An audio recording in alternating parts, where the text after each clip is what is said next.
Les hashtags balance ton porc et #metoo n'ont pas permis de libérer la parole.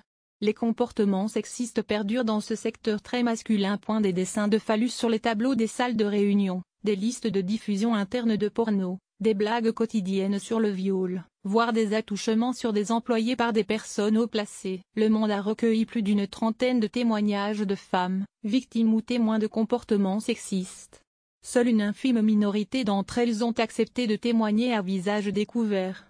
Plus encore que dans les milieux du cinéma ou de la musique, où l'affaire Weinstein a libéré la parole, l'omerta reste particulièrement forte dans le secteur du jeu vidéo. Les quelques affaires de harcèlement rendues publiques ont eu lieu outre-Atlantique, sur les forums, dans le milieu de l'e-sport ou encore au sein de la presse spécialisée.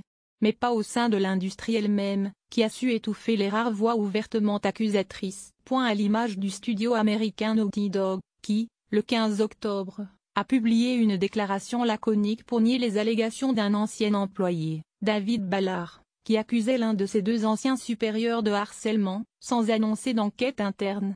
Faire des vagues, c'est dangereux. Libérer la parole, c'est la gageure de ce secteur écrasé sous le poids des grands groupes et de leur culture corporate. Plusieurs professionnels, contactés à titre individuel, reconnaissent avoir fait remonter les questions du monde à leur hiérarchie. Il y a des comportements d'employés qui vont de l'autocensure à l'omerta. Faire des vagues, c'est dangereux, a fortiori pour les femmes qui sont peu nombreuses dans l'industrie et isolées, explique avec dépit Vincent Cambodouzou, du jeune syndicat des travailleurs du jeu vidéo STJV. Même des membres d'associations militantes sont tenus par des accords de confidentialité leur interdisant d'évoquer leur employeur.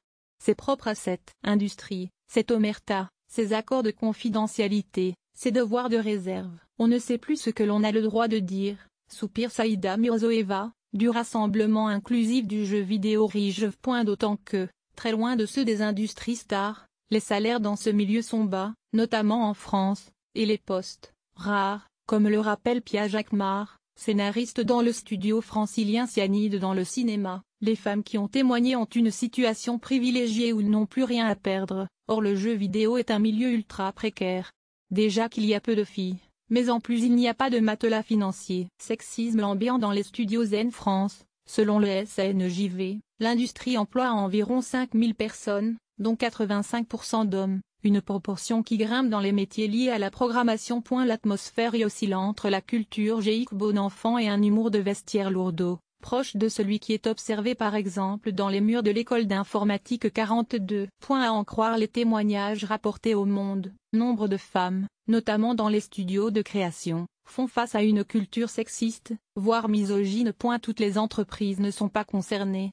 Les femmes sont plutôt protégées, traitées avec égard, et respectées pour leur qualité de coordinatrice.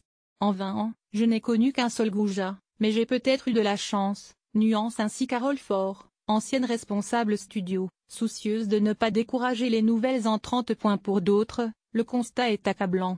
Même dans des studios qui se veulent progressistes, remarques sexistes, fonds d'écran érotiques ou encore fichiers pornographiques échangés par eux-mêmes donnent le ton d'un milieu dans lequel les femmes ont peu leur place. Cela va parfois jusqu'au photomontage public dégradant. Comme ce montage qui qualifie une salariée de pute, envoyée à toute l'entreprise. Pour Myriam Wali, co-développeuse du jeu anormal Lost Phone, ce climat participe d'un cercle vicieux. Beaucoup de femmes finissent par partir parce qu'elles ne se sentent pas les bienvenues. Pour certaines, c'est justement à cause du sexisme et, parfois, du harcèlement qu'elles subissent. C'est le cas de Julie Fetty, qui a quitté le secteur à la fin des années 2000 à la suite des indélicatesses d'un collègue et conduit. Surnommée par ce dernier salope frigide, elle a été ostracisée par le groupe de testeurs au sein duquel elle travaillait, essuyant des plaisanteries misogynes appuyées. Son contrat n'avait pas été renouvelé. Dès l'instant que vous refusez des avances, vous pouvez tomber sur des gens qui oublient tout professionnalisme et font tout pour vous pourrir, regrette-t-elle.